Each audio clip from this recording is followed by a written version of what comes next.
Om Sai Ram. Welcome to Sai Samarpan channel. मैं हूं आपके साथ में विन्नी और आज मैं ये दूसरा वीडियो लेकर आई हूं न्यू ईयर का।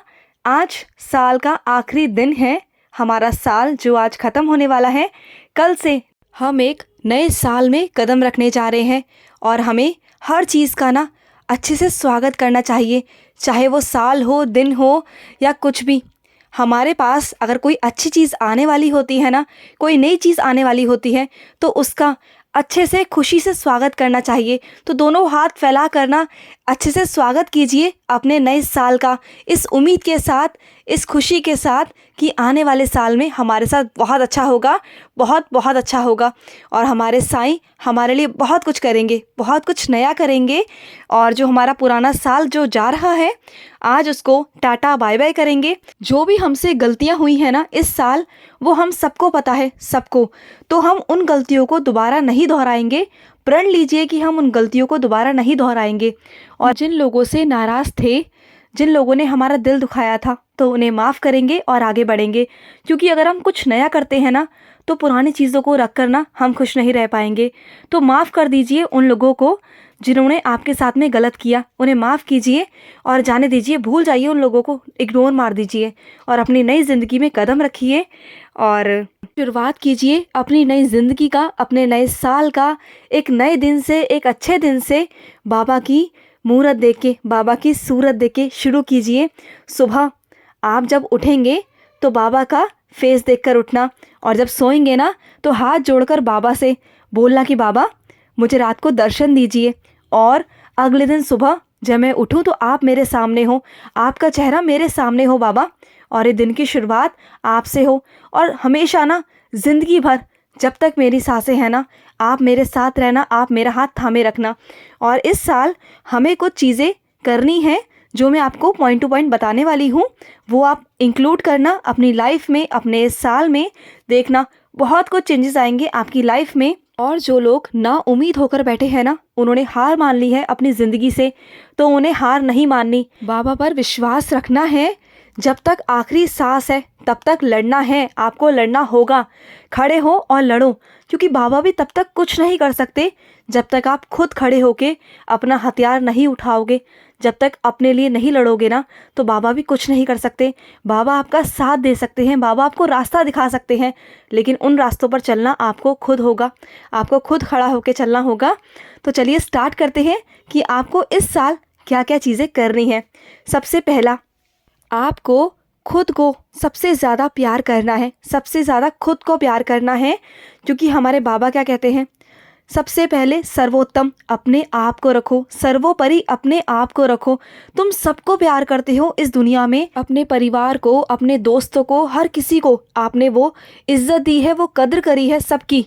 लेकिन अब सबसे पहले अपने आप को प्यार करोगे, सबसे पहले अपने आप को सर्वोपरि रखोगे सबसे पहले, और अपने साईं को प्यार करोगे सबसे पहले। उसके बाद फिर किसी और को आप प्यार करना। क्योंकि जब तक आप खुश नहीं रहोगे ना, जब तक आप खुद अंदर से खुश नहीं रहोगे, आप किसी को खुश नहीं कर सकते, आप किसी को सेटिस्फाइड नहीं कर सकते। इनफैक्ट आप बाबा को भी नहीं कर सकते। क्योंकि अगर आप खुद खुश नहीं रहोगे ना, तो बाबा भी खुश नहीं रहेंगे। तो बाबा की सबसे फर्स्ट प्रायोरिटी यही है कि उनका बच्चा खुश रहे।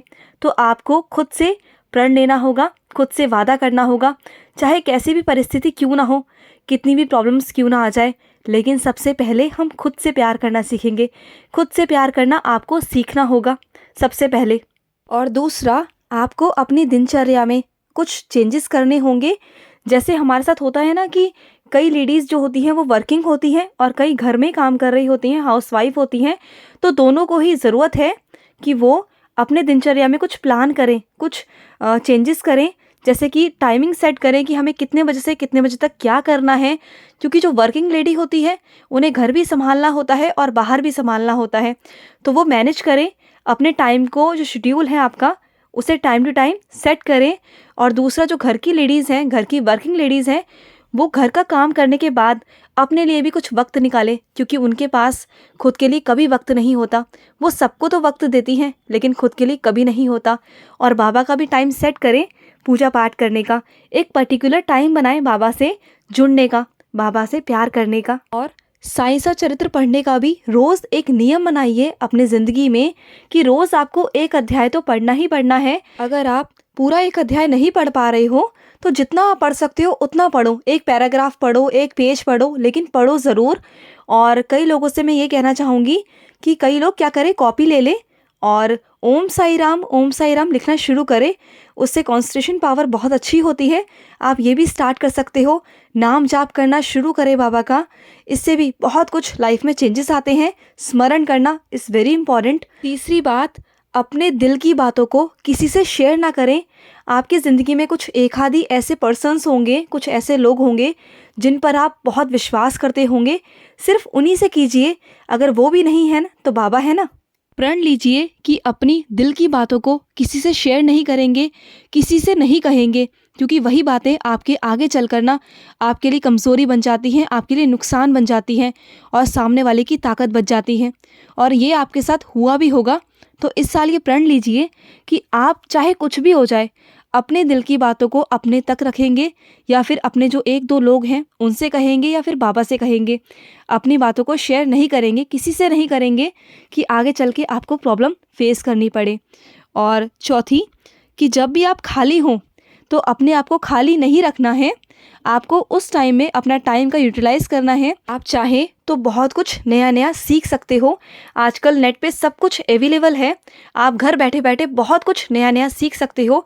जो घर की लेडीज़ें हैं वो बहुत कुछ सीख सकती हैं नेट के थ्रू। और दूसरा, आप अच्छी अच्छी बुक्स पढ़ सकते हो, बाबा का नाम जाप कर सकते हो, साइंस और चरित्र पढ़ सकते हो।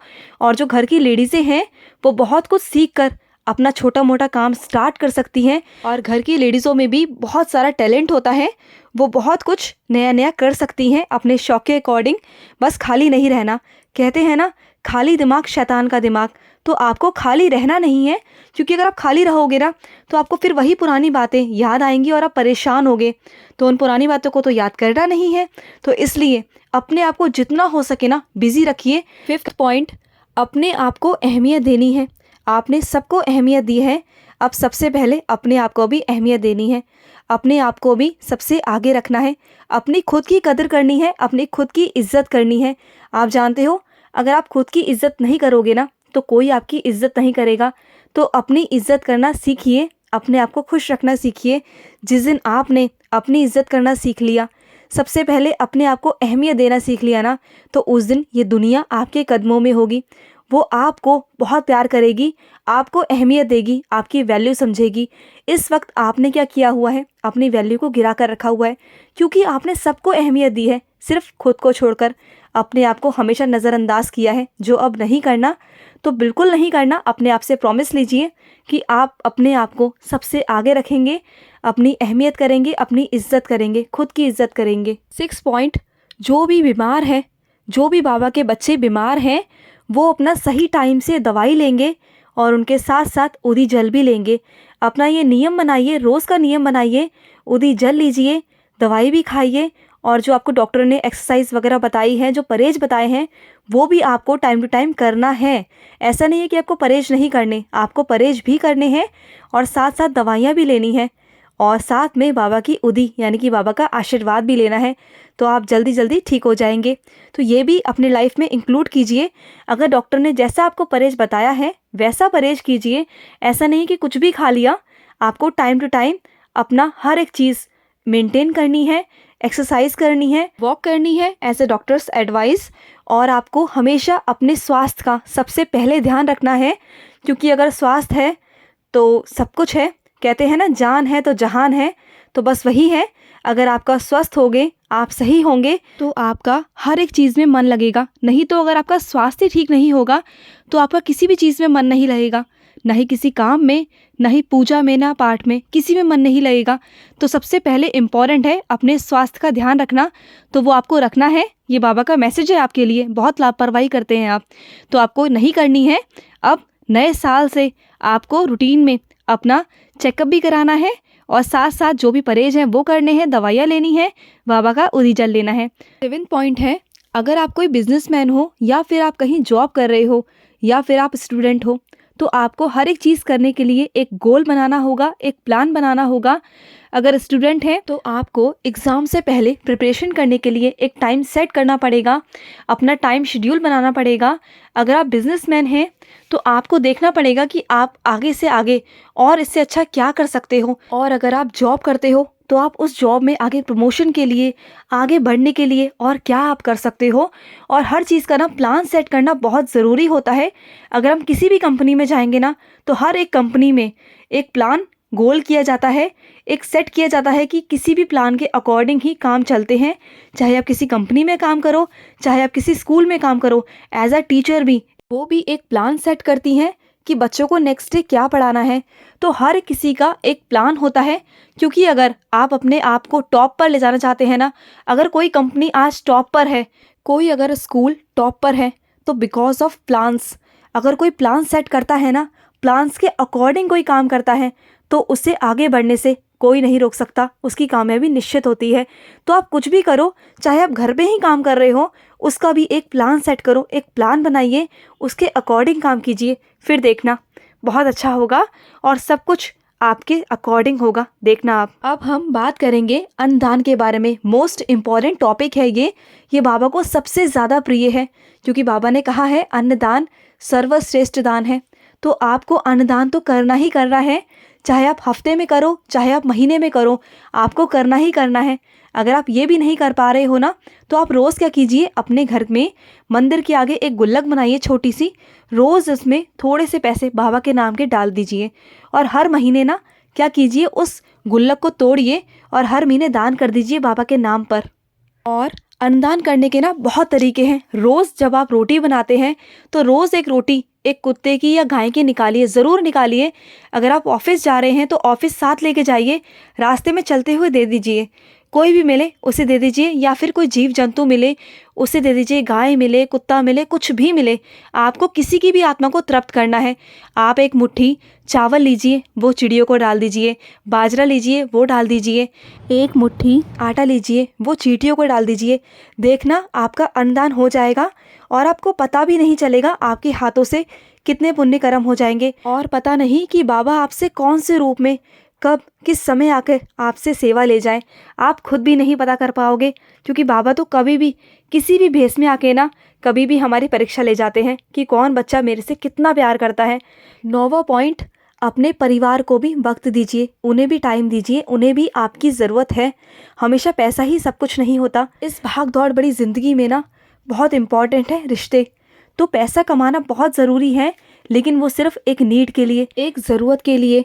लेकिन आपके परिवार को आपकी ज़रूरत है, आपके माता पिता को आपकी ज़रूरत है, आपकी वाइफ को, आपके बच्चों को आपकी ज़रूरत है। आप जो अपने परिवार के साथ रहकर उन कमियों को पूरा कर सकते हो, वो खुशियाँ उन्हें दे सकते हो जो वो चाहते हैं, जिनके वो हकदार हैं। तो आपकी कमी को कोई पूरा नहीं कर सकता, सिर्फ आप कर सकते हो। तो पैसा कमाइए सिर्फ एक ज़रूरत के लिए, लेकिन अपने परिवार को भी टाइम दीजिए, वक्त दीजिए। एक समय ऐसा निकालिए, चाहे आधा घंटा ही हो, 10 मिनट ही हो, लेकिन अपने परिवार के साथ बैठिए, अपने बड़े बुजुर्ग के साथ बैठिए, उनसे 5 मिनट बात कीजिए, उनकी दिल की बातें उनसे पूछिए। इस भाग दौड़ वाली ज़िंदगी में ना हम अपनों को वक्त देना भूल गए हैं, हम अपनों को भूल गए हैं। और आजकल ना अपने कहाँ, सिर्फ व्हाट्सएप तक, इंस्टाग्राम तक ही रह गए हैं, क्योंकि बस वहीं तक बात सीमित होती है। ना ही कोई मिलना होता है, ना ही कोई मेल मिलाप होता है। बस एक ज़िंदगी ना एक ऑनलाइन तक आकर रुक गई है। क्यों ऐसा? तभी तो आजकल रिश्तों में बहुत खटास रहती है, बहुत दूरियां रहती हैं, गलत फहमियाँ रहती हैं, क्योंकि ये रिश्ते ना बस एक व्हाट्सएप और इंस्टाग्राम तक आके ही ठहर गए हैं। तो सामने जाइए, उनसे मिलिए, उनसे बातचीत कीजिए, उनकी दिल की बातों को जानिए। अपने बुज़ुर्गों की, अपने फैमिली की, अपने दोस्तों की वक्त देना सीखिए उन्हें। इस साल से ना प्रण लीजिए, अपने आप से प्रॉमिस कीजिए कि आप अपने ज़िंदगी में से कुछ टाइम निकालेंगे अपनों के लिए, अपनों के लिए भी जीना शुरू कीजिए। अब हम बात करते हैं 10th पॉइंट के बारे में, ध्यान यानी कि मेडिटेशन करना। तो आप टाइम निकालिए, चाहे 5 मिनट्स निकालिए, ध्यान करना शुरू कीजिए।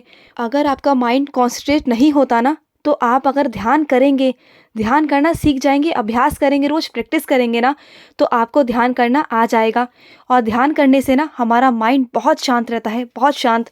हमें गुस्सा नहीं आता, बहुत कम आता है, ना के बराबर। तो मेडिटेशन इज़ वेरी इंपॉर्टेंट। ध्यान करना सीखिए। और बाबा ने कहा है ना कि आंखें बंद कर कर मेरे पैर के अंगूठे पर ध्यान लगाइए। बाबा ने साइंस और चरित्र में मेंशन भी किया है। तो आप ऐसा कीजिए और आप ध्यान लगाना शुरू कीजिए। रोज़ टाइम निकालिए, एक वक्त ऐसा निकालिए, सुबह हो या शाम हो, आप ऐसा एक वक्त निकालिए जब आप बाबा का ध्यान कर सको। बहुत शांत होकर बैठ जाइए और आंखें बंद कर कर बाबा के अंगूठे की तरफ ध्यान लगाइए, पैरों के। और आपको ना डेफिनेटली बाबा के दर्शन होंगे और आपका माइंड भी बहुत शांत होगा। आपको बहुत सारे इंडिकेशंस मिलेंगे, बहुत सारे। और आपको गुस्सा भी बहुत कम हो जाएगा। बहुत हद तक मेडिटेशन करने से ना गुस्सा कम होता है। अब हम बात करेंगे 11th पॉइंट के बारे में। हमारी कुछ ऐसी आदतें होंगी ना जो सही नहीं होंगी, हमें उनको बदलने की बहुत ज़्यादा ज़रूरत है। तो उन आदतों को ना इस नए साल से चेंज कर दीजिए। प्रॉमिस कीजिए कि आप उन आदतों को चेंज करेंगे जिनकी वजह से आपको पिछले साल बहुत ज़्यादा प्रॉब्लम क्रिएट हुई है, बहुत ज़्यादा आपने प्रॉब्लम फेस की है। और आपके घर वाले भी बोलते होंगे ना, कुछ ऐसी आदतें होंगी जिनकी वजह से वो आपसे परेशान होंगे। तो उन आदतों को चेंज कर दीजिए। और कुछ आदतें ऐसी होती है ना जो हमारी लत बन जाती है, जो हमारे एडिक्शन बन जाती है, जिसे हम चाह कर भी ना छोड़ नहीं पा रहे होते। तो बाबा से बोलिए कि बाबा मेरे को ये प्रॉब्लम है बाबा, मैं इस आदत को छोड़ना चाहता हूँ बाबा, और इस आदत को छुड़वाइए बाबा। फिर देखिए कि बाबा आपकी आदत को कैसे छुड़वा देंगे। और कुछ ऐसी आदतें होती हैं जो हमारी कमज़ोरी बन जाती हैं और हम उन्हीं आदतों की वजह से ना अपने आप को ठेस पहुंचा जाते हैं। लोग हमें दुखी कर जाते हैं, लोग हमें हर्ट कर जाते हैं। सिर्फ कुछ आदतें ऐसी होती हैं ना, जैसे एक आदत लाइक हम किसी पर बहुत जल्दी विश्वास कर लेते हैं, तो वो हमें अब नहीं करना। जल्दी से किसी पर भी ब्लाइंडली फेथ नहीं करना। तो इस आदत को अपने लाइफ में इंक्लूड कीजिए कि आपको जल्दी से किसी पर भी विश्वास नहीं करना है। ऐसी बहुत सारी आदतें होंगी जो आपके अंदर होंगी, उसे चेंज करना है। अपनी कमज़ोरी नहीं, अपनी ताकत बनाकर उसे निखारना है इस नए साल में। और 12th point is very important कि अगर आपसे कुछ गलतियां हुई हैं तो अपने आप से सॉरी बोलिए। बाबा के आगे सॉरी बोलिए कि बाबा मुझसे ये गलतियां हुई हैं, बाबा ये गलतियां मैं दोबारा नहीं दोहराऊंगा, कभी नहीं दोहराऊंगा। और जिन लोगों ने मुझे हर्ट किया है, जिन्होंने मेरे साथ गलत किया है, तो आज मैं उन्हें दिल से माफ़ कर रहा हूँ, अपने दिल और दिमाग से निकाल रहा हूँ बाबा। अब मैं इस नए साल में उन्हें याद नहीं करूँगा, क्योंकि अगर मैं उनकी गलतियों को अपने दिल में रखूँगा ना, तो बाबा मैं आगे नहीं बढ़ पाऊँगा। तो उनकी गलतियों को ना माफ़ कीजिए, इग्नोर मारिए और आगे बढ़िए। इस नए साल में कदम रखिए, क्योंकि अगर आप बोझ लेके जिएंगे ना तो आप आगे कभी नहीं बढ़ पाएंगे। क्योंकि अगर आप पहले से ही भरे हुए हैं ना, तो आने वाली खुशियों को आप कैसे ऑब्जर्व कर पाएंगे, कैसे आप खुश रह पाएंगे। और मोस्ट इम्पॉर्टेंट, जिन रिश्तों ने आपको छोड़ा है ना, जिन रिश्तों ने आपको ठुकराया है ना, उनके लिए रोइए मत, उनके लिए पछताइए मत। क्योंकि आपको कुछ करना है, अब अपने आप को साबित करके दिखाना है, कुछ अच्छा करना है कि आगे चल के ना वो आपको छोड़ने पर पछताए। आपको क्या करना है, आपको कुछ अच्छा करके निकलना है, कुछ ऐसा करना है कि वो इंसान पछताए कि आप क्या थे उसके लिए और उसने क्या खोया है। वो एक दिन ज़रूर पछताएगा, लेकिन उसके लिए आपको कुछ बनकर दिखाना होगा। और वो जो आपकी लाइफ से चला गया है ना, तो वो आपकी लाइफ में एग्जिस्ट ही नहीं करता, क्योंकि बाबा हमेशा अपने बच्चों को दूर रखते हैं उन लोगों से जो उनके लिए सही नहीं होते। खुश रहिए और बाबा पर विश्वास करते रहिए, वो जो भी करेंगे हमारे लिए अच्छा करेंगे। तो स्वागत कीजिए आने वाले नए साल का दिल खोल कर, नई उम्मीद के साथ, बाबा के साथ, बाबा के विश्वास पे। तो चलिए अब मैं लूँगी समाप्ति। I hope happy new year to all my Sai devotees. मैं आपको एडवांस में बोल रही हूँ और कल भी बोलूँगी। तो अभी के लिए मैं लूँगी समाप्ति। ओम साई राम, जय साई राम।